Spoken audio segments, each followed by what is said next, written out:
இன்று 25 ஜனவரி ஞாயிற்றுக்கிழமை. இந்த வீடியோ உங்களுக்கு பயனுள்ளதாக இருக்கும் என்று நம்புகிறேன். சகோதரர்களே, அன்பு என்றால் என்ன தெரியுமா? இன்று உலகம் அன்பை தவறாக புரிந்து கொண்டிருக்கிறது. உண்மையான அன்பு என்பது அல்லாஹுவின் மீது வைக்கப்படும் அன்பு. நபி ஸல்லல்லாஹு அலைஹி வஸல்லம் சொன்னார்கள், நீ யாரை நேசிக்கிறாயோ அவருடன் தான் நீ மறுமையில் இருப்பாய். நம்ம குடும்பத்தை நேசிக்கிறோம், நண்பர்களை நேசிக்கிறோம், ஆனால் அது எல்லாம் அல்லாஹ்வுக்காக இருக்கணும். அல்லாஹ்வுக்காக அன்பு செய்வதுதான் உண்மையான அன்பு. அல்லாஹ்வுக்காக வெறுப்பதும் ஒரு ஈமானின் அடையாளம்.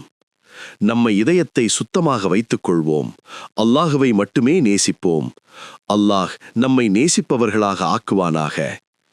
இந்த வீடியோ உங்களுக்கு பயனுள்ளதாக இருந்தால் லைக் செய்து தீன் பாதை சேனலை சப்ஸ்கிரைப் செய்யுங்கள்.